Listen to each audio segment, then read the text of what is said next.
불청님들, 현세하는 후생선책위원들입니다. 그동안 거성이 한거 수행 공부 좀 하느라고 한 보름 정도 우리 불청님들 못 뵙게 됐네요. 해가지고 이제 복귀하는 날부터 딱딱한 불교 교리라든지 법화 경전에 대한 거론을 하면은 조금 어색할 것 같아가지고 오늘은 기분 좋게 거성 잡설로 한번 출발을 해 볼게요. 저희들 젊었을 시절만 하더라도요, 대한민국에 3대 거짓말이 있었어요. 지금은 조금 듣기 어려운 그런 이제 가십거리가 됐는데, 이게 2000년도 그 당시까지만 해도 통용됐던 얘기예요. 대한민국의 3대 거짓말. 그 첫 번째가 늙은이, 노인네들, 아이고 빨리 죽어야지 하는 이 탄식, 뻥이다.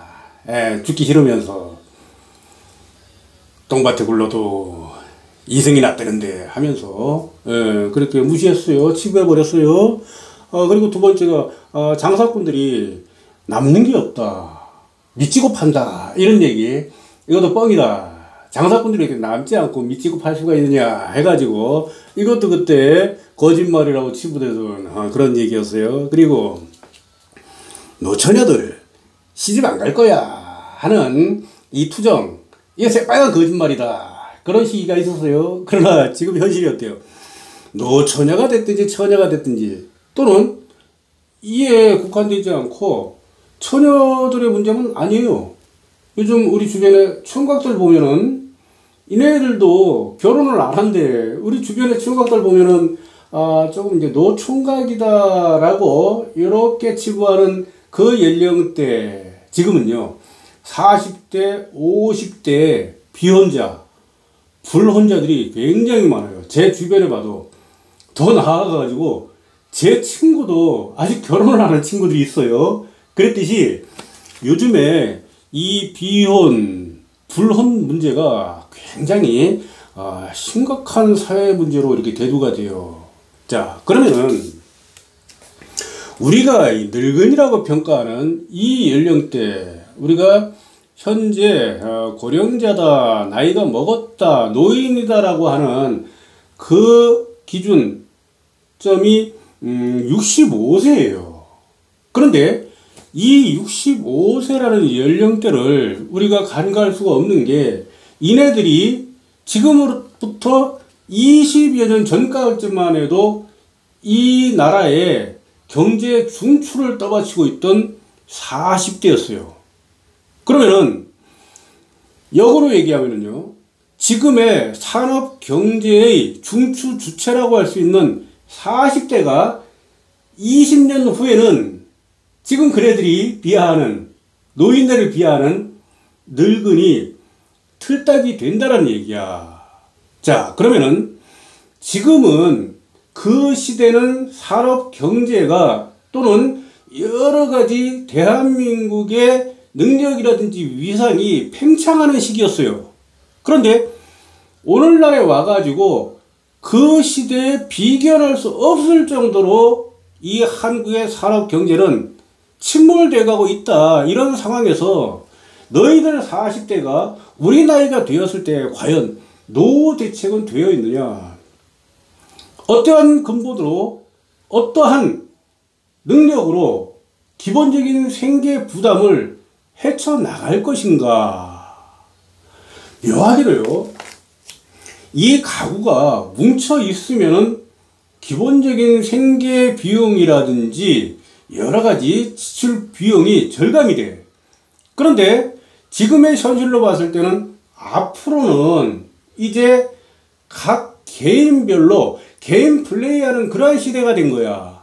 그걸 뒷받침해 주는 게 현재의 기혼, 비혼 또는 불혼, 그리고 3포세대, 5포세대, 7포세대 해가지고 모든 거를 내려놓는 시대야. 거기에 더불어서 이제는 내 꿈과 희망, 앞으로의 미래마저도 이제는 족쇄가 치어지는 그러한 현실 세계에 당면했는데, 앞으로 나아갈수록 이러한 현실의 상황이 더욱 가중이 될 것이다. 더 악화가 되어질 것이다 라는 게 저 거성만의 전망은 아닐 거예요.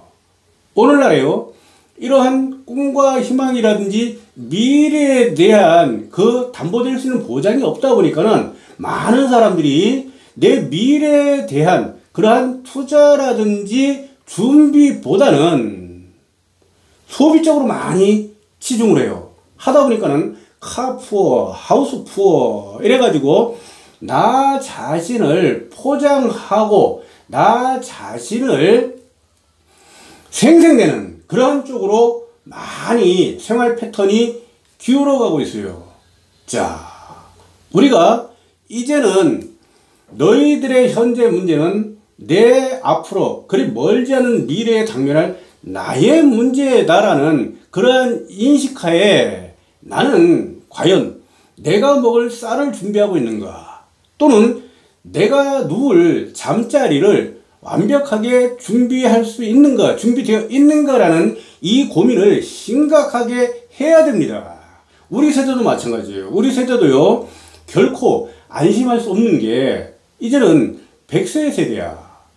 얼마 전에 지인의 부고가 있어가지고 제가 장례식에 문상을 갔어요. 장례식장을 문상에 갔는데 이 상주가 침통하다든지 상당히 비통한 표정도 아니야. 시실 웃고 있어. 얼굴에 희색이 만면해가지고 미소를 짓고 있어요. 그래가지고 상에 앉아서 이런저런 얘기를 하다 보니까 돌아가신 분이 아버님인데, 아버님이 94세에 돌아가셨는데 지금으로부터 10년 전 84세 되시던 해 병석에 누워가지고 10년간을 병수발을 하신 거예요. 그러다 보니까 그 살아생전 그 이전에 봐왔던 그 자식의 얼굴 또는 그 며느리의 얼굴은요, 얼굴이 시커멓게 기미가 껴가지고 아이만 눈만 시커멓게 닦아서 그렇게 해가지고 그렇게 시아버지 아버지 병수발을 하다가 이제는 딱 보내놓으니까는 가슴속에 그 홀가분한 그 마음이 얼굴 표정으로 거성에게 나타내지더라. 그런 현실이에요. 그러면은 우리도 마찬가지고 지금 30대 40대라고 그렇게 자만하는 여러분들조차도 이제는 이 100세 세대의 현실을 무시할 수가 없어요. 여러분들 분명히 100살까지 살아요. 그런데 과연 내 100살에 내 노후의 삶이 얼마만큼 양질의 삶이 될 것인가, 과연 내가 궁색하지 않게 궁핍하지 않게 쌀을 준비하고 내 잠자리를 준비할 수 있을까라는 이 부분이 상당히 지대한 문제로 이제는 대두가 된다. 이 부분에 대해서 준비를 해야 돼요. 자, 지금은요 상당한 고용 불안의 시대예요. 취직하기도 어렵고 그리고 그 자리를 지켜내기도 어려운 그러한 현실이에요. 그러면은 이제는 내가 집을 장만하든지 아니면 경제활동을 영위해 나가든지 간에 반드시 내 잠자리에 대한 그러한 부동산 또는 그 외 투자된 금액에 대한 50% 이상은, 절반 이상은요 반드시 순자산이 되어줘야 되고 내 소유권이 되어줘야 돼요. 이거는 뭘 의미하냐면요, 내가 어떤 상황이 됐을 때 나의 자산을 내 임의로 완벽하게 처분했을 때, 그리고 그 처분된 자산을 순자산으로 환원을 했을 때 50% 이상은 내가 주도적이고 내 임의적으로 움직일 수 있는 그런 자원과 자산이 돼줘야 돼요. 그렇지 않으면요 우리는 그 푸어, 특히 이 하우스 푸어라는 이 현실을 타개해 나갈 수가 없어요. 상당히 중요한 문제예요. 해서 거성이 오늘 잡설이라고 이렇게 내세우지만은 상당히 중요한 문제예요. 저는요 내 인생을 살아온 그 경험을 바탕으로 해가지고 우리의 후대들한테 제안하는 거는요, 주거 비용은요 현재 내가 걷어들이는 순수한 수익, 매출이 아닙니다.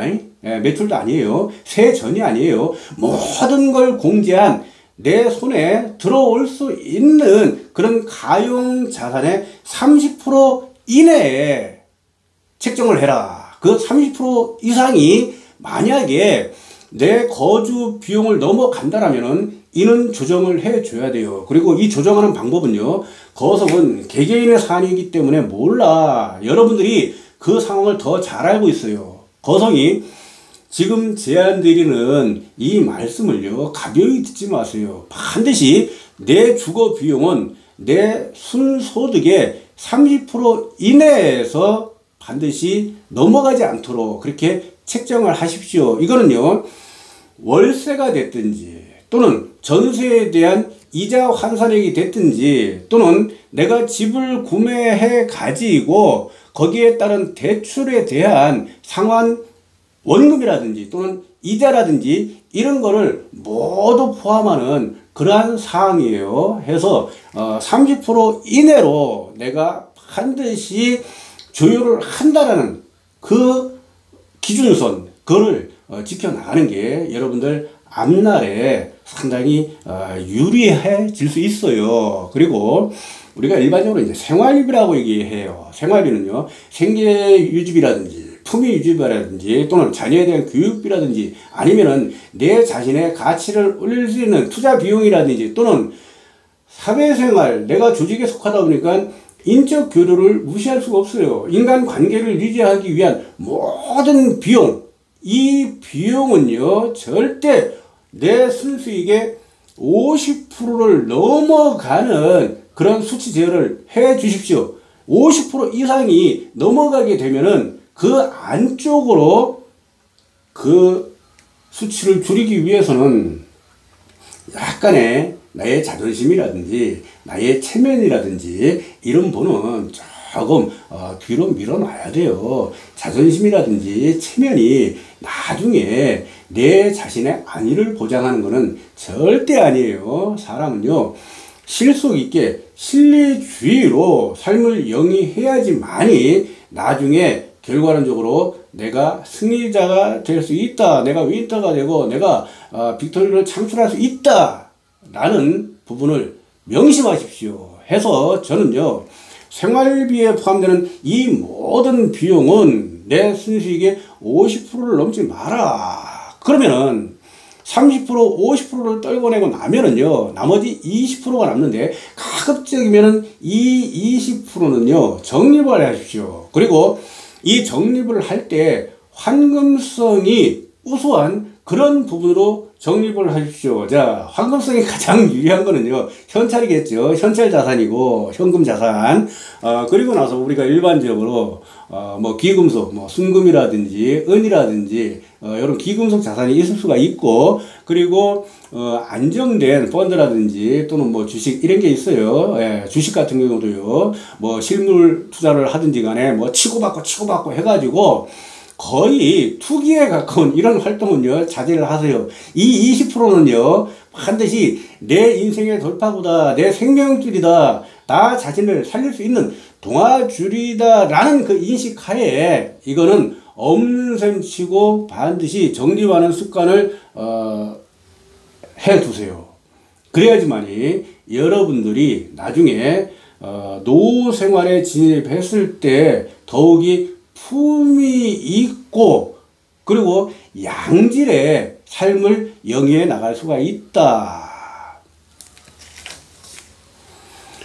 그리고요, 내가 대기업에 직장생활을 하든지 간에 공기업에 하든지 간에 또는 뭐 요즘 공무원이 가장 안정되고 확실한 직업이래요 해가지고 공무원 생활을 하고 있는데 피치 못할 사정으로 또는 나의 적성이 안 맞아가지고 나는 다른 곳으로의 돌파구라든지 이런 의도를 가지고 퇴직을 해요. 그런데 우리가 일반적인 가십거리로 우스갯소리로 직장 생활을 영위하다가 퇴직한 사람들 보면은 할 게 치킨집 밖에 없다 그래요. 자, 내가 치킨집 정도를 구상하고 퇴직할 것 같으면은요, 절대 사직서 내지 마세요. 사표 쓰지 마세요.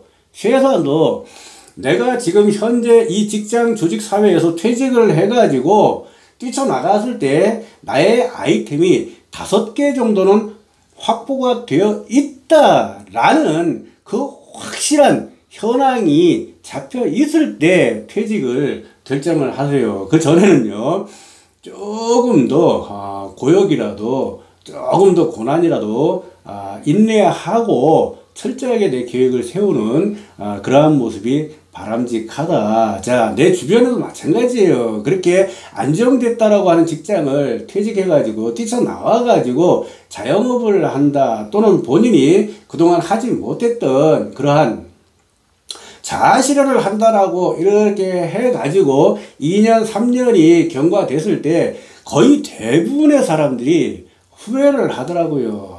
자, 자영업이요. 거성은 한평생, 그리고 50여 가지 직업의 세계를 제가 섭렵을 하면서 거의 자영업의 세계를 제가 겪었어요. 그리고 이 자영업의 세계를 겪으면서 장밋빛 그런 꽃길보다는요, 상당히 비참한 현실을 많이 목격을 했어요. 저 역시도 마찬가지예요. 천당과 지옥을 왔다 갔다 하는 그러한 순간들이 한두 번이 아니었어요. 하다 보니까는 내가 나가가지고 창업을 해서 자영업을 영위해가지고 내 개인 사업을 해서 뭔가 상당한 발전적인 그러한 기대, 그러나 현실은 냉혹하다, 대단히 비참하다. 우리가 일반적으로요, 내 개인 생활을 또는 내 개인 사업을 이렇게 영위하면서 장사하는, 장사꾼 남는 게 없다라고 했죠. 이 장사하는 분들이 일반적으로 하는 얘기가 적자다, 마이너스다. 제 주변에요, 많은 분들이 자영업을 하세요. 해가지고 거성과 막역한 사이다 보니까 가서 물어봐. 이달 얼마 벌었니? 나갈 거 다 나가고 네 손에 순수하게 남아있는 그 자본이 얼마 남았니? 자산이? 했을 때 한 달에 40만 원 벌었대요. 이게 현실이에요. 그러면은 한 달에 40만 원 버는 사람이 좀 전에 말씀드린 생계비라든지 생활비라든지 여러 가지 부분을 공제를 하고 나면은요, 마이너스라도 이거는 처절한 마이너스예요. 예, 도저히 이 경제 생활과 경제 수준이라는 부분에 대입을 할 수 없을 만큼의 처참한 그러한 적자다. 창업을 기획하세요? 내 가게를 준비하고 계세요? 저는요, 단호하게 우리 불종님들에게 제안을 드려요. 창업을 할 때, 점포를 장만할 때요, 사업체를 장만할 때 절대적으로 본인의 경제적 현실을, 그 상황을 넘어서는, 초과하는 그러한 창업은 자제하십시오. 하지를 마십시오. 그런 사업 자체는요, 기획 자체를 하지 마세요. 그리고요, 과하게 지출되는 그러한 월세라든지 아니면은 부대 비용이라든지 이런 부분을 명확하게, 진짜 명석하게 간파를 하고 데이터를 구축하세요. 그래야지만이 여러분들이 자영업자로서의 성공의 길로 진입을 할 수가 있어요. 과도한 비용 지출은요, 반드시 떨어내야 돼요. 내가 가지고 있는, 내 손에 쥐어져 있는 그 현찰만큼의 그 규모만큼만 사업체를 구상을 하세요. 거기서 넘어가 버리면은요, 다시 재기할 수 없는, 재기 불능의 상태가 나에게 도래됐을 때 내 스스로가 침몰할 수가 있어요. 명심하십시오. 그리고요, 어떠한 업종이라든지 어떠한 직종이 됐을 때 하다못해 통닭 한 마리 치킨을 튀기더라도요, 반드시 우리 불종님 스스로들이 그 테크닉을 터득을 하십시오. 남을 활용해가지고 인건비를 줘가지고 인력을 채용해가지고 이런 구상으로 창업을 할 것 같으면은 좀 더 숙고를 해 주십사 하는 그러한 조언을 해드려요. 어떠한 그러한 업종 업태가 됐더라도 반드시 이거는 내가 직접 할 수 있다 라고 할 때까지 시간이 조금 경과되더라도 그 테크닉을 반드시 내가 숙달할 수 있는 그러한 현황을 만드세요. 그래야지만이 여러분들이 성공에 진입할 수가 있어요. 우리는요, 속된 말로 이렇게 얘기해요. 인생 3세번. 사람에게는 누구나 3번의 기회가 있다. 자, 그러면요, 한 생애를 살아왔던 저 거성의 입장에서 그에 대한 평가를 한다라고 하면은요, 그런 일은 있지도 않습니다. 자, 누군가에게는 도전하고 그 도전을 쟁취하려고 하는 자들에게는요, 많은 기회가 부여가 될 수 있어요. 그러나 보편적으로 우리 인생에 3번의 기회가 주어진다라고 하는 이 부분은요, 저는 수긍할 수가 없습니다. 하다 보니까는 가급적이면 철저한 준비를 통해 가지고 실패를, 그 리스크를 최소화해 나가는 그러한 창업이야말로 가장 바람직한 내 인생의 설계도다라고 그렇게 저는 제안을 드려요. 자, 지금 세상에는요, 유행의 사이클이 굉장히 빨라졌어요. 유행 변화가, 이 트렌드의 변화가요, 굉장히 빨라졌어요. 기후 자체도 틀려요. 지금으로부터 10년, 20년 전에 이곳의 기후 또는 내가 기획했던 저 남부 그 외에 더 밑에 해안가의 기후라든지 기후 조건이 변했어요. 여러 가지 풍토라든지 기후 조건이라든지 또는 국제적인 정세라든지 아니면 그의 트렌드를 정확히 집어낼 수 있는 그러한 역량도 창업에서는 대단히 중요해요. 창업을 하기 위해서는요, 많은 데이터를 섭렵을 하고 그리고 많은 경험자들의 자문을 내가 숙지를 해야 돼요. 그리고 절대 내 귀가 얇아져서는 안 돼요. 내가 직접 그 현장을 뛰고 그 현업을 파악하고 그리고 상권을 분석하고 그리고 이에 대한 전망이라든지 아니면은 그 수익성을 헤집어내고 뽑아낼 수 있는 역량 길러야 됩니다. 만약 이게 안 되면은요, 조금 자본이 들더라도 컨설팅 업체에 의뢰해가지고 그네들의 자문을 듣는 것도 한 가지 방법일 수가 있어요. 요새는요, 여러 군데에서 그런 소상공인들 또는 점포 창업을 위한 컨설팅을 이렇게 대행해주는 그런 업체들. 그러나 컨설팅 업체 조심하세요. 괜히 되지도 않는 프랜차이즈에 끌려가가지고 쫄망할 수 있어요. 그러다 보니까 이런 부분도 내가 정확히 헤집어내는 거, 이 현실 파악을 정확히 하는 거, 이게 바로 지혜예요. 우리가 지혜라고 얘기하죠. 예. 가장 중요한 이 항목이 바로 정확한 현실을 헤집어낼 수 있는 능력, 바로 지혜입니다. 지난도 인구 통계를 보니까는요, 2019년 통계예요. 인구 1000명당 그 혼인율을 표현하는 게 조혼인율 이렇게 표현을 해요. 그러면은 2019년 조혼인율이 우리나라예요. 대한민국 기준으로 해가지고 1000명당 조혼인율이 4.7명이야. 그런데 공교롭게도 조이혼율이라고 있어요. 똑같은 개념이에요. 인구 1000명당 이혼하는 인구수를 얘기하는 거야. 대단히 심각한 현실이에요. 이 이혼율이 2.7명이에요.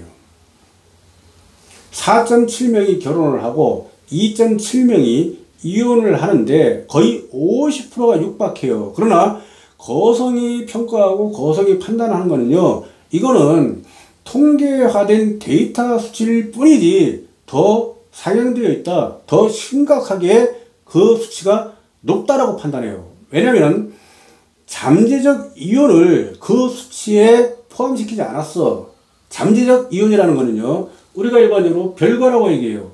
부부 사이에 서로 간에 어떠한 상황에 대립이 생겨가지고 이제는 따로따로 살아. 그런데 그 호적상에 이혼으로 서류 정리만 해놓지 않은 거야. 이러한 부부들이 거성이 봐도 내 주변에 굉장히 많아요. 아니요, 산재에 있어. 이러한 통계가 거기에 포함되지 않았다. 그리고 몇 해 전부터 굉장히 해괴망측한 그런 말인데, 일본에서 들어온 말이래요. 졸혼이라고 들어보셨어요? 졸혼. 혼인을 졸업한다. 우리가 부부라는 그런 서류상의 그 타이틀을 가지고 살고는 있지만은 너는 너대로 나는 나대로 이렇게 사는 거예요. 서로 간섭하지 않고. 그러면은 이 결혼이라는 거는 어느 상황에서 어떤 조건만 형성이 되면은 바로 이혼으로 전환될 수 있다라고 저는 보거든요. 하다 보니까 우리나라의 조이혼율이 2.2명이라고 데이터 수치로 표기를 해도 나는 이 수치보다 상당히 상회하고 있다. 그렇게 보고 있어요. 지난 2015년도에 대한민국에 간통죄가 폐지가 됐어요. 간통죄가 폐지가 된 그러한 사회적 현상은요, 거성이 보는 입장에서는요, 바람직한 현상이다. 그렇게 봐요. 제가 뭐 이혼 조장하고 뭐 그런 입장은 아니에요. 단지 제가 봤을 때 간통이라는 부분이 대두됐을 때 남성들이 가해자고 그리고 여성들이 피해자로 이렇게 전락하는 그러한 구조였어요. 그러나 이제는 여건이 어느 정도 신장이 되고 페미니즘 사태가 구축이 되면서 여성의 권리가 상당히 신장이 돼서 이제는 여성의 파워가요, 한 가정 내에서 아니면은 어디 직장이라든지 조직 내에서 상당한 파워를 구축하고 있다. 그러다 보니까 거기에 편성을 해가지고 헌법재판소에서 그동안 계속 간통의 위헌 하다가 2015년도에 헌법재판소에서 간통 합헌, 간통을 폐지하는 게 합헌이다라고 이렇게 이제 결정을 내렸어요. 해가지고 지금은 이제 아예 간통죄가 적용이 안 돼요. 2015년부터. 그러면 여성의 인권이라든지 뭐 페미니즘이라든지 뭐 이런 그 명분이라든지 그런 사회적인 현상은 있겠지만은 거성이 생각하는 거는 법조계의 어떤 교도 행정이라는 부분도 조금 관여되지 않았을까. 왜냐면은요, 우리가 일반적으로 교도소라든지 아니면 구치소를 가게 되면은 그 방이 있어요. 그 방이 있는데, 교도소 방이 있는데 그 방에 보통 한 10명 중에 2명 정도가 간통으로 들어온 사람들이야. 구치소가 됐든지 아니면 교도소가 됐든지. 그러다 보니까는 우리나라 이 수용시설 또는 수용 공간이 굉장히 과밀화돼 해서 그때 정부라든지 아니면 법조라든지 교도라든지 이러한 상황이 그 이해관계에 맞아 떨어졌다 해가지고 이제는 수용 공간 또는 뭐 수용 시설의 과밀 현상 해소의 차원도 작용이 됐지 않았을까 하는 그런 생각들 해봐요. 그게 이제 거성의 뇌피셜이에요. 내 생각이에요. 그리고 요즘 시대는요, 우리가 노인분들이 노령연금을 이렇게 수령을 하세요. 그렇게 과히 많은 돈은 아니지만은 그분들한테 얘기를 듣다 보니까는 생계에, 생활에 또는 품위 유지에 상당한 도움이 된다 그래요. 그리고 거성은 아직 뭐 노령연금을 받을 연배는 아니에요. 그리고 여러분들이 이제는 노령연금을 받을 이제 고령군에 그렇게 합류했을 때 거성이 생각하는 건요, 과연 그때까지 이 노령연금의 수혜가 제공이 될 수 있을까? 이 노령연금은요, 강제적인 국가의 행정책이 아니에요. 행정법규가 아니에요. 그러다 보니까 국가에 돈이 없으면은 노령연금을 받을 수가 없어요. 그런데 국가 경제라든지 세계적인 경제 추세가 지금 갈수록 마이너스 되어 있다. 상당히 어려워지고 있다라는 게 통계인데, 조금 전에 제가 뉴스 보도에서 보니까는 올 상반기 대한민국의 적자가 110조래요. 110조. 이게 상반기에 대한민국 국정에 마이너스 적자된 금액이 110조야. 그리고 지금부터 해가지고 이제는 연말에 하반기로 갈수록 이 상황이 더 어려워질 텐데 이제 국고를 쏟아부는 일이 더욱 빈번해지고 그에 액면가는 더 커질 텐데 과연 2020년 한 해를 마무리한 그 통계 수치에 과연 대한민국의 적자 폭이, 그리고 여러분들이 이제 20년 뒤에 30년 뒤에 그 노령연금을 수혜받을 수 있는 그러한 상황이 되었을 때 과연 대한민국의 곳간에는 쌀이 남아있을까? 대한민국의 금고 속에는 현찰이 남아있을까? 이거는 뇌피셜이 아니에요. 거성의 전망이에요. 상당히 어려울 것이다. 상당히 힘들어질 것이다. 거성은 그렇게 판단을 하고 있어요. 해서 우리가 바라는 이 국가 차원의 복지라든지 또는 혜택이라든지 이런 부분은요, 언제든지 물거품으로 사라질 수 있는 현실이다. 절대 기대해서는 안 된다. 그러면 자, 거성 잡설의 결론을 내려드릴게요. 오늘 거성 잡설의 결론은요, 세상에서요 믿을 거는 자신밖에 없다. 자신을 위해서 준비하는 그러한 인생의 계획, 가장 중요하다고 저는 단언을 드리고 강변을 드립니다. 자, 우리 불종님들 현세하는 후생선적 기원드립니다.